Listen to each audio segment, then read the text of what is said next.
In my conversations throughout the years with parents and students about spiritual growth, there is one particular spiritual practice that many remain stagnant in.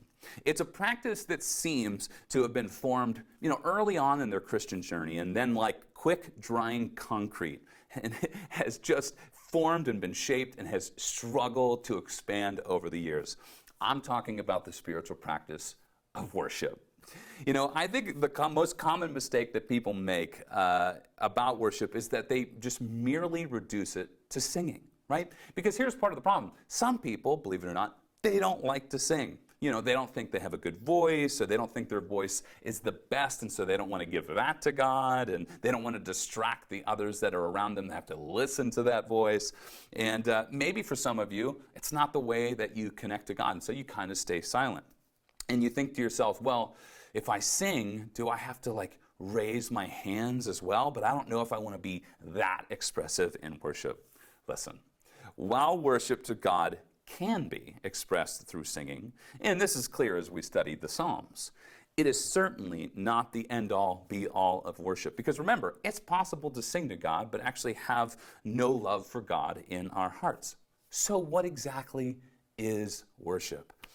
Archbishop William Temple once defined worship this way. He says, "Worship is the submission of all of our nature to God.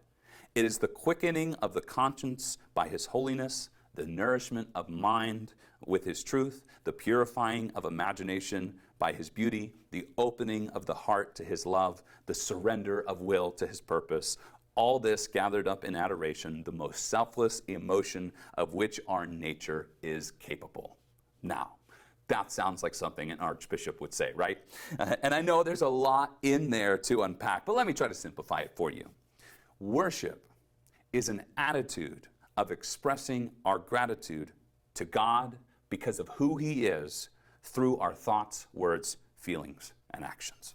I'll say it again. Worship is an attitude of expressing our gratitude to God because of who He is through our thoughts, words, feelings, and actions. And this, of course, is not just limited to singing, but it also includes what thoughts we listen to and what we allow to come into our minds, the words we say to God and what we say to one another, and how we handle our emotions and the practical ways we express our gratitude to God. So how do you help your family grow in their heart and attitude for worship? Let me suggest some simple and practical ways to begin cultivating a mindset and attitude of worship, not only on Sundays, but every day, to simply help the teens in your life to see the value of worship and to understand what it truly means, and then to engage it the way that God hopes that we do. The first one I'll start with is this. It's a very, very simple one. One that I think many of you might already do. It's just put some worship music on in the background, right? In the car at home, most of the time, you're in control of the radio, especially, well, except for when, the teens in your car want to grab the aux cord and they want to be able to play their own music. But hey, if you're the one driving, you should be in charge, right? And so what you want to do is you want to create the habit of hearing God's truth through that music. Maybe it's a worship playlist that you found on Spotify, or maybe you have Caleb on in the background. What we want to continue to have is the value and beauty of the expression of who God is, in song and in poetic ways, in front of the teens that are in our lives. Because I don't know if you knew this, music is a powerful tool, especially for teenagers. It's a really tangible way of which teenagers connect in the world. So be sure that the truths about God are ever before them.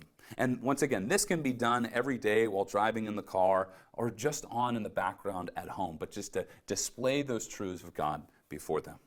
The other is one that I think a lot of you are doing, but I want to give you another step to take this with. It's that attending service together. Like I said, most of you are already doing this. But what if you took it beyond the church walls? Because I imagine there are most mornings where you come in on a Sunday, you have the service, you enjoy it, and then you depart, and then you get home, and then it's time to watch the Steeler game, right? Or it's time to cut the yard. What if you took some time to be intentional, to talk about what God taught you on the way home? Were you going to ask your student, hey, what are ways that you connected with God? Or ask the teen in your life, what stuck out to you in the worship songs that we sang this morning? What was a way of which you felt like God was speaking to you? What's one thing from the sermon that really challenged you this morning? See, the difference might just be having that fresh time right after service, or you could save it for another part in the week, but just to call back to what everybody had experienced that morning. Because I think one thing that can be really cool is you get the perspective not only of your other family members, but you get this perspective of the teens in your life, and they get your perspective as well. And they're teaching you how they're learning about God. We have this Discovery Bible method that we've been using over the course of the last couple months, and you can use that even in your conversations to try to help them understand how to connect to God and what God's been showing them in Scripture, especially that application piece that we're trying to each and every day apply to our lives. You see, family worship is a valuable time spent together. So be mindful to ask questions in order to provide opportunities for the teens in your life to give their thoughts on God and how they're connecting with Him. And the last one I call End with Gratitude. Is an opportunity for the family in your the family in your life, the members of your family, to each share how they're thankful for what God did, whether that day, depends on how often you want to do it, or that week. It can be done at dinner time or before bedtime or in the morning if you guys have time in the morning to eat breakfast together. And the frequency is really up to you in your schedule. You can wait for a whole week to pass, and that way maybe there's a little bit more content. You can save it for maybe like Sunday night or a Sunday lunch, just to get everybody a chance to express to God, to say, I'm thankful to God for, and then you could have your teens share what they're thankful to God for. And it's just an opportunity for you as a family to collectively express your gratitude to who God is because of who He is. And this can teach students to be more and more aware of God in their everyday lives, and that it's not just reduced to an hour on Sunday mornings or maybe a couple hours at youth group. You see, worship is not just an action. Worship is not just an action, it's an attitude. And so keep in mind to set your mind on the things of Christ. And I pray these practical tools will help to make worship not just something you do, but an attitude of gratitude towards God that you incorporate into your everyday lives.